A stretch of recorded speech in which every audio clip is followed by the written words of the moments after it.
What's up, 2K crew? Welcome to this week's episode. And yes, we've got a lot. As you can see, I'm rolling solo again this week, and that's no big deal. And we'll get into that here in a little bit. But man, do we have a lot to talk about today? So let's jump into it right now. Yes. It is Labor Day weekend, and first and foremost, I hope everyone had a great and safe weekend. Here at the 2K crew home, we didn't get into a whole lot, but definitely enjoyed some rest and relaxation. And one of the coolest parts about the whole weekend is, as you can see, this is kind of a new setup. Basically, the old setup is right behind me when 2Ks and I are both in the studio, but the Casa de Turbo, if you will, got hooked up with some new internet. So what does that mean for you guys? Well, I'll be able to upload YouTube videos now, whereas, as you notice, I probably haven't uploaded in 2 or 3 weeks because the internet's been so horrible that I couldn't do it. So finally got the upgrade. We'll be able to put this on YouTube once again, and even the best part is we can go live. We can do live shows. We can do anything the fuck we want, and it's going to be awesome, and I can't wait. So this is kind of my live studio setup. Same room, just a different part of it, I guess. But yeah, I'm really stoked about it, and I'm really stoked to see where this takes the channel, the podcast, the whole 9 yards. So really stoked about that. So that I mean, it's I'm like a kid with a brand new toy. So I gotta get my live streaming set up here, kind of tuned in and dialed in, so that we can bring you guys some really cool stuff coming down the pipe. Well, let's start off with NBA hoops, probably the biggest story in all of sports right now. Well, I shouldn't say that. Let's take a quick timeout and a quick moment to remember some Hall of Fame baseball players that, man, transcended the field as well as being an awesome human being. That's Tom Seaver and Lou Brock. So rest in peace, gentlemen. The game and the world will miss you. So big shout out to the family and everyone involved from the 2K crew family. So didn't want to start off with some kind of sad news, but it is what it is. But probably what's going on and what has everyone else talking the most right now is Giannis, or should I say lack of Giannis. He went down in Saturday's game with aggravating that ankle, and luckily, because the Bucks were down 3-0 and they needed this one so they wouldn't have to go home and leave the bubble. But the rest of the team did force overtime and was able to walk away with the win. So now we have a Bucks team that with questionable Giannis, let's say, and still down 3-1. So the Heat have but they have dominated the hell out of this series. And, I just saw on the bottom line that it's kind of hit or miss whether Giannis will play in the next game. But I think that ultimately, even though Giannis did kind of, for the first 2 quarters, I think it was on Saturday, did kind of muscle through and kind of put the team on its back and was doing very awesome up until he did roll that ankle again. So it's still kind of up in the air whether he's going to be able to play or not in the next game. And I think that regardless if he does, I still think this is going to be a monumental upset with the Heat. So you might be asking yourself, well, where do Giannis and the Bucks go from here? What, not if, but when they're bounced from the playoffs, they leave the bubble and get to go home. Is Giannis staying? Or is Bucks ownership going to provide him with more tools that he needs? Obviously my dogs are really stoked about Giannis staying with the Bucks, but I think there's a lot of people that would not agree with them, and that he is, I shouldn't say if, I still think it's when they're bounced from the playoffs, does he leave? And if he leaves, where does he go? Where does he go?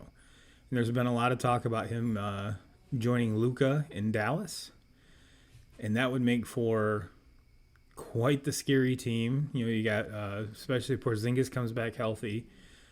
You obviously have Luka, probably he is the best point guard in the NBA and one of the most up-and-coming superstars that the NBA has. Pair him with an MVP like Giannis.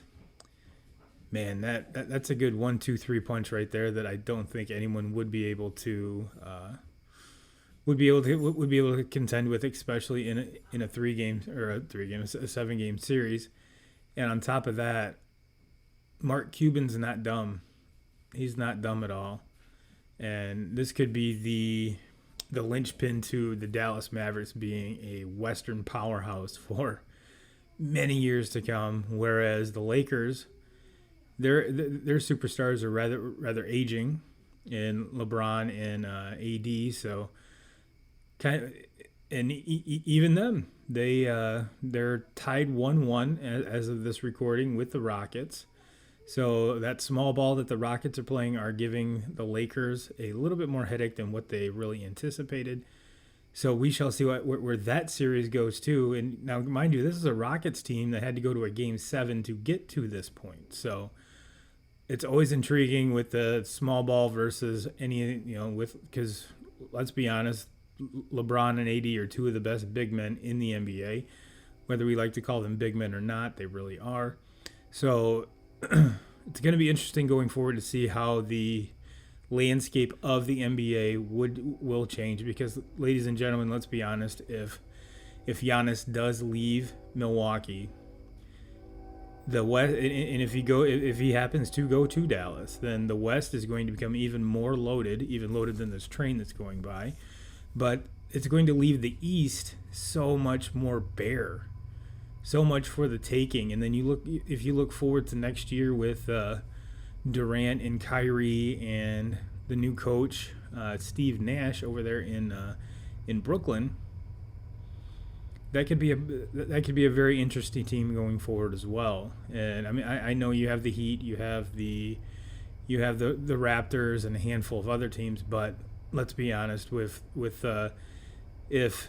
if the freak does go to Dallas, that the West just got even deeper, and unfortunately the East did get a whole lot weaker. So if you are a fan of those Eastern Conference teams, then and if this happens, then it's probably a blessing because you don't have to go through Giannis to get to the NBA championship. You just got to get, and if you do meet up with him, it's going to be in the finals. So your team might have a little bit better shot to getting to the championship or going further in the playoffs because they don't have to face Giannis on the Eastern side. So that it's still intriguing to me. I'm not even sure how the Bucks felt down 3-0 because they obviously ran into a Heat team that was much more motivated, much more ready to go than they were.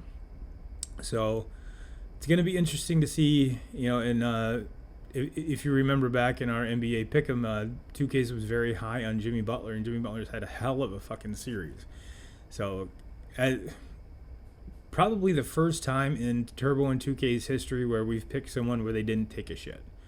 So, Jimmy Butler, I know you're a fan. I know you're listening. Kudos to you, brother, for not falling into that Turbo and 2K's trap. So, big ups to you.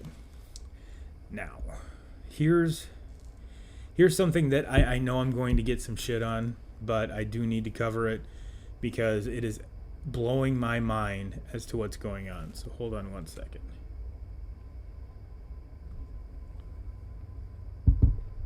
I'm going to put this out there first and foremost that I've given up on my Red Sox this year. And I'm sure there's a lot of other Red Sox fans that have as well.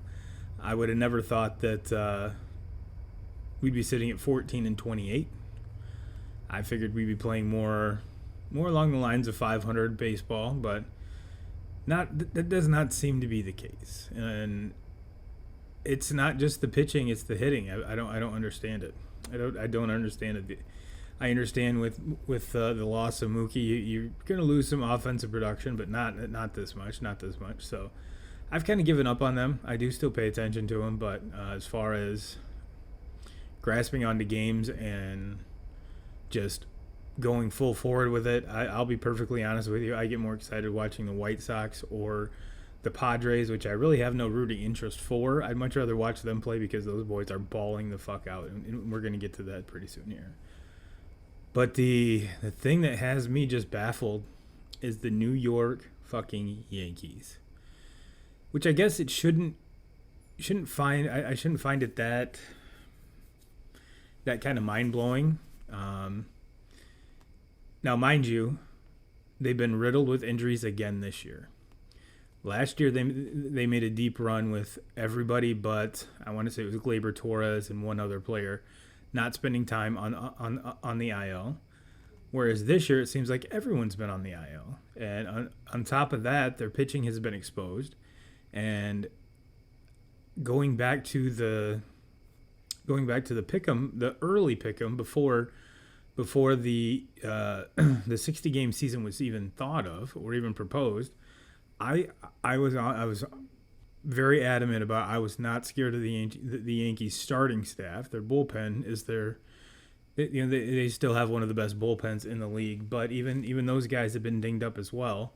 So yeah, their starting pitching seems to be a little bit exposed, and I think the injuries are finally catching up with them. Whereas last year they caught lightning in a bottle and were able to kind of navigate through the injuries per se. Whereas this year they're still, doing the same thing they did last year. A dude would get hurt. They'd bring a guy up. That guy would just fill that role completely, almost become a superstar. The starting guy would come back, and then, guy would go back down to the minors. No big deal. But this year, their plug-and-play method here just really hasn't panned out. And I think, like I said, last year they caught lightning in a bottle. This was not going to be... You cannot sustain something like that, especially with as many injuries as they've had. And hell, it seems like Judge has played like 9 games and hit 9 bombs. Stanton, I think, has played like 4 or 5 games. And on top of that, especially with the loss of Severino early in the season with Tommy John, and you compile, Gleyber spent time on the DL. Pretty much the only dude that's actually consistently hit was Clint Frazier, and he was brought up because of the injuries to the outfielders. So him and Luke Voigt have probably been the 2 most sustainable people in that lineup. And I'm not saying either one. I'm not going to shortchange either one of them, because both of them have been hitting and playing very consistent baseball. It's just that no one else has. Yes, do they hit bombs? Yes, are they going to hit the hell out of the ball? But you still have to hit for average. You still have to move runners. And I think what they're finding out is that the whole bloop in a blast or a walk in a blast or the 3-run home run are not coming as easily as last year, as well as they're having to hit more of those to kind of offset their kind of shoddy starting pitching. So it really doesn't matter if you have a badass bullpen when your starters really can't hold a lead, or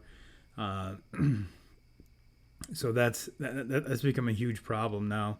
If you remember back to the pick'em on the 60-game schedule, I told you that I was taking the Rays, and lo and behold, the Rays are leading that division at 28-14.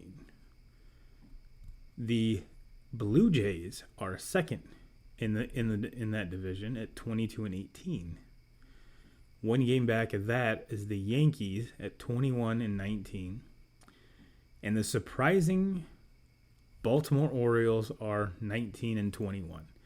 I guarantee if you would have asked any Orioles fan at the beginning of the season, they would be almost at 500, a little over halfway of this 60-game season. I think they would probably say you're stupid and would not have believed you. Now, it's real. These boys are playing some ball, and yeah, they are just 2 games back of the Yankees. And the Yankees, it looks like they still have they're in a wild card spot. So if the season were to end today, they would have a wild card spot. But I don't think that's where the evil empire and Brian Cashman were expecting this team to be at this point in time at 21-19, 2 games over 500. on paper they were the World Series favorite along with the Dodgers, and they're third in their division. Let that sink in. The Yankees are third in the AL East. Which the only thing that's shocking to me is that Toronto is above them. Like I said, Tampa's just an overall better team. But the Yankees sitting at 21-19 does shock me. But like I said, with all of the injuries that they've sustained, they're treading water, but they're treading water very lightly because there's more and more water being poured on top of them. So let's see if they actually stay in the wild card hunt once they get some of these dudes back, or they just don't get these dudes back and not miss the playoffs. I think most Yankee fans would be jumping off Brooklyn Bridge if that were to happen. So we don't want that, but deep down as a Red Sox fan, it would be kind of cool if the Yankees missed the playoffs.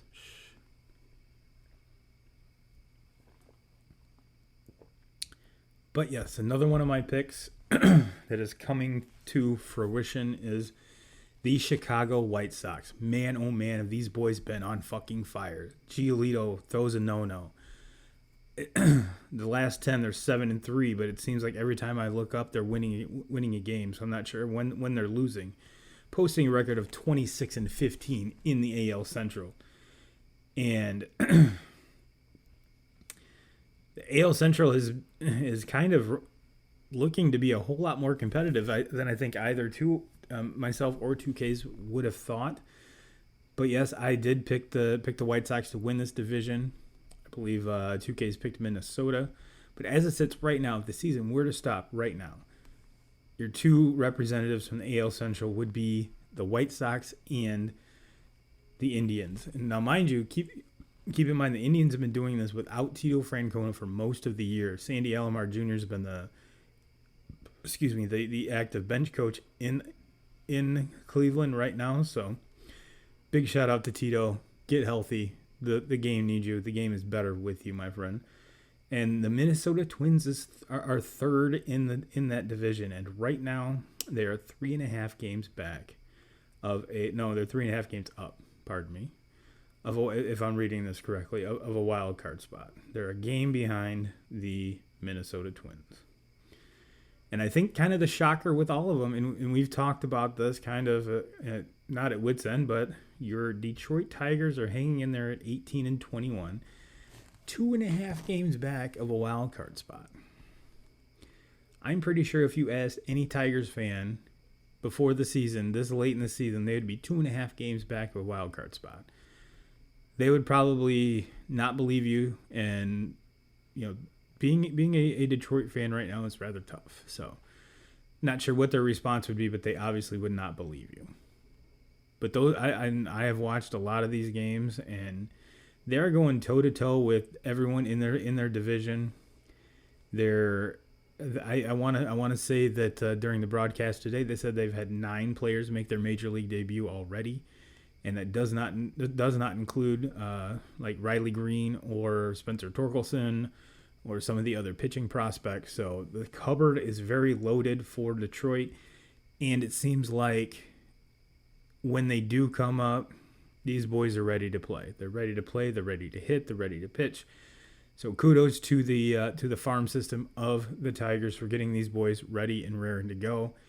Whether or not they make the playoffs or not this year, it's obviously a vast improvement from the couple years previous. So everything is trending in the right way. And with Gardenhire at the helm, I do believe that they do have the right man for the job. So Tigers fans, keep on keeping on. But yes, your boys are playing some amazing, amazing ball. And you should be very, very proud of them. The only downfall is I wish we could go see them, because I think they'd be rather fun to watch. So, but in further news, yeah, my picks for the AL have been on fucking point. Mine and Dallas Braden's Oakland A's are in first place in that division. Still shocking that Houston is still second in that division, but I guess it shouldn't be. The only thing that's shocking here is the LA Angels are absolutely shitting the bed where I thought they'd be a whole lot more competitive this year. But I guess they're still going to continue to waste Mike Trout's career and let him not be in the playoffs. Wrapping up, looking at the NL side of things, not a shocker that the Braves are atop of the NL East. The Cubs are atop of the AL Central. And, yeah, obviously not a shocker that the Dodgers are 30-12 with the best record in baseball, sitting atop the NL West. But, man, oh man, those San Diego Padres are coming and coming quick. Big shout out to Fernando Tatis Jr. Keep doing you, brother. You make the game of baseball a whole hell of a lot more fun. And don't let anyone tell you that you're the unwritten rules that you're breaking. If they're trying to give that to you, just tell them fuck you and move on, because you in my eyes you're doing nothing wrong, and you're doing everything extremely well. I just saw a stat the other day that in the first 42 games, it's him and Alex Rodriguez are the only shortstops to hit 14 home runs to start a season in 42 games. So love watching him, and just recently invested in some of his rookie cards. So yes, Fernando Tatis Jr., you are becoming the face of Major League Baseball, and you're doing it very, very well. So don't let anyone harsh on you. You are kicking ass, taking names, and doing it very, very colorfully, and I for one, fucking enjoy it immensely. Well, we kind of totally bypassed the reason that 2Ks wasn't here, because, like I said, I had a lot of stuff to talk about, and I wanted to get it in, and I'm super excited about my new internet. So 2Ks is doing what 2Ks does best. He's drafting. Pretty sure dude has been drafting his different fantasy football teams all weekend. So hopefully his later drafts were better than his 2K crew, our fantasy draft, because between me and you, I think he really shit the bed. But we shall see. We shall see. But anyway, 2K crew, I won't keep you any longer. It is hard to talk by yourself for this long, and I'm sure you guys are tired of hearing my voice. So, but question of the week: this is the biggest weekend for fantasy football drafts. How did yours go? What was your comment below? What was your number one pick, and what was your steal of the draft? All right, 2K crew, I will get you out on that. Comment below. Let me know, because I want to compare mine to yours. Obviously, I'll show you yours if you show me mine. Know what I'm saying? Well, 2K crew, I'll get you out of here on that. As always, Jim Rome, we're coming for you.